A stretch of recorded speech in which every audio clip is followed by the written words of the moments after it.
Hey everyone, welcome to my YouTube channel. आज हम पढ़ेंगे फाइलम आर्थ्रोपोडा। आर्थो का अर्थ होता है जॉइंटेड और पोडा का होता है अर्थ अपेंडिजेस। ये जो सारे फाइलम है उनका सबसे लार्जेस्ट फाइलम है आर्थ्रोपोडा। इनकी बॉडी के ऊपर आउट लेयर में चिटिनस स्केलेटन होता है जो इनके इंटरनल जो पार्ट होते हैं बॉडी के ऑर्गन्स होते हैं उनकी डैमेज से रक्षा करता है ये चिटिनस स्केलेटन। और इसमें इंक्लूड्स इंसेक्ट, यानी जो सारे इंसेक्ट होते हैं ये इसी फाइलम में आते हैं। Organ system level of organisation, यानी जो इनका organ system level of organisation different organs मिलकर स्पेसिफिक ऑर्गन बनाते हैं, स्पेसिफिक ऑर्गन सिस्टम बनाते हैं। जैसे कि मतलब अदर बहुत सारे ऑर्गन मिलकर इसमें डाइजेस्टिव सिस्टम और ये सर्कुलेटरी सिस्टम मतलब एक स्पेसिफिक पार्ट को बनाते हैं। बायलेटरली सिमेट्रिकल, यानी ये जब इनको दो भागों में बांटा जाए तो ये बायलेटरली सिमेट्रिकल होता है, यानी दो बराबर भागों में बढ़ जाते हैं।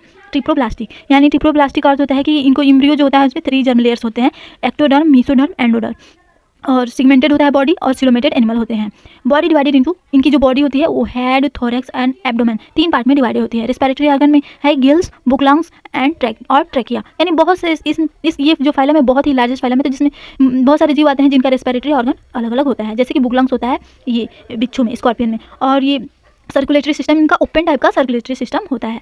ये ओपन टाइप का सर्कुलेटरी सिस्टम का अर्थ है कि जो ब्लड के फ्लो के लिए ब्लड वेसल्स की आवश्यकता नहीं होती है। ये फ्रीली ब्लड होता है, जो बॉडी कैविटी है उसमें सीधे ही अंगों और ऊतकों में मिलता है ब्लड। सेंसरी ऑर्गन्स इसमें होता है एंटीना एंड आई होता है, कंपाउंड आई और सिंपल आई होता है। बैलेंसिंग ऑर्गन, इनमें एक स्पेसिफिक इंपॉर्टेंट चीज़ है कि इसमें स्टेटोसिस्ट जो बैलेंसिंग ऑर्गन है इनके चलने फिरने में बैलेंस के रूप में काम आता है। एक्सोस्केलेटन ऑर्गन, यानी जो इनके एक्सक्रेशन जो बॉडी पार्ट्स के वेस्ट मटेरियल एंटीनल ग्लैंड्स के द्वारा या ग्रीन ग्लैंड, जिस ये एंटीनल ग्लैंड को ही ग्रीन ग्लैंड कहते हैं, उसके द्वारा बॉडी पार्ट से निकाला जाता है। इसमें मोस्ट इंपॉर्टेंट है माल्पिगियम ट्यूबुल्स। ये एक्सक्रेशन में जो वेस्ट मटेरियल होता है बॉडी को निकालने में बहुत ही हेल्पफुल होता है इन जीव में।